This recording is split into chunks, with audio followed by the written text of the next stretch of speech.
तो दोस्तों आज हम पथरी का नुस्खा बताने जा रहे हैं, जिसे बहुत पुरानी पथरी हो गई और पथरी पर पथरी बनती रहती है आगे पीछे। ये पथरी के अंदर खासियत होती है कि बाज़ आदमी की बहुत पथरी बन जाती हैं।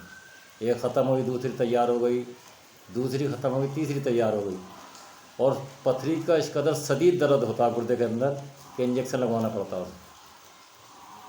बहुत ख़तरनाक वाला दर्द होता है जो आदमी तड़प उठता है इसके अंदर। और इसका ऐसा नुस्खा बताने जा रहा हूँ जो आपको लाइफ में कभी पथरी बनने की ना मालिक ने चाहा तो। क्योंकि गुर्दे के अंदर भप बननी शुरू होती है और गुर्दा तो आगे पीछे से मुर्गी अंडे बन जाते हैं मुर्गी के अंदर। ऐसे करके ही पथरी बन जाती है, एक निकल गई दूसरी तैयार, एक दूसरी निकल गई तीसरी तैयार।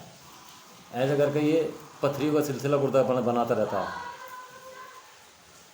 तो कभी कभी ऑपरेशन भी कराना पड़ता है, क्योंकि जब पथरी के ऊपर मांस आ जाता है तो उस पर कोई दवाई असर नहीं करती, तो गुर्दा ऑपरेशन कराना पड़ता है।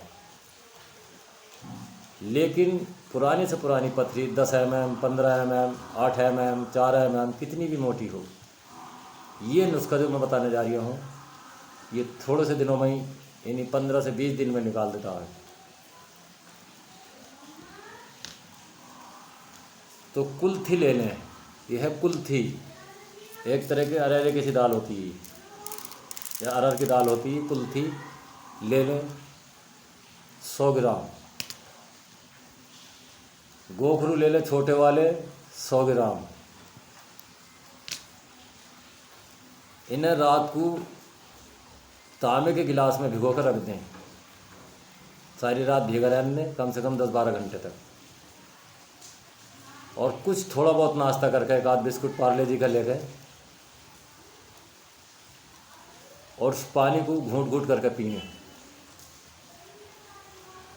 ऐसे ही रोज़ाना रात को भिगो दें और इसका जो मलबा है उसे फेंक दिया करें। तो इस तरह करने से आपकी पथरी आटे की तरह बरूदा बना देगा ये, और वो पथरी निकल जाएगी। और बाज़ हकीम इसे उबाल के भी पीने को देते हैं, लेकिन जो मेरा तरीका वो अलग है। फिर ले लें मैं जवाखार, यानी जौ का नमक है ये, इसे पीस लें 50 ग्राम बारीक। दोपहर का खाना खाने के बाद 1 माशा पानी से लें इसे। यह है जवाखार, जो तुम्हारी यानी गुर्दे की नली में पथरी है उसकी सफाई करने में ये बहुत सहायता करता है। जवाखार यानी जौ का नमक होता है ये 1 माशा लेना है दोपहर की रोटी खाने के बाद। और ये जो पीना है पानी, अगर चाहो तो इसे दरदरा करके भी भिगो कर रख सकते हो। और ये पानी कुछ खा कर पार्ले जी वगैरह का बिस्कुट और जब पी लें, और इसका जो मलबा से फेंक देकर है रोज़। इसी तरह 3 ग्राम ये चीज़ें लेकर रात को भिगो कर रख दें और सुबह इसका पानी पी लें। 12 से 13 घंटे तक ये भीगी रहनी चाहिए। और रात को सोते वक्त 1 ढक्कन जैतून का सिरका खाना खाने के बाद, खाना खाने के 1.5 घंटे के बाद 1 ढक्कन जैतून का सिरका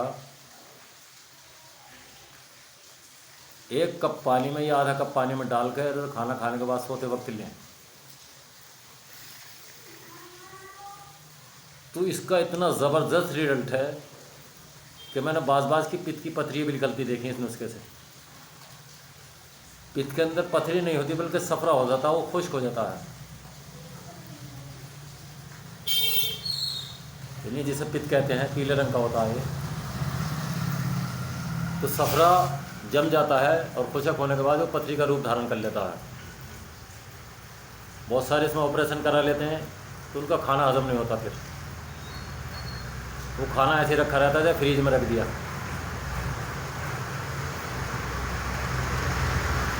तो इस नुस्खे का इस्तेमाल करें। और अगर मालिक ने चाहा तो ये, अगर तो आपका सही मुकद्दर है तो पित्त की पथरी भी निकाल देती है ये। गुर्दे और मसाने की पथरी तो चुटकियों में निकाल देती है, लेकिन पथरी पित्त की निकालने में ज़्यादा समस्या होती है। लेकिन ऑपरेशन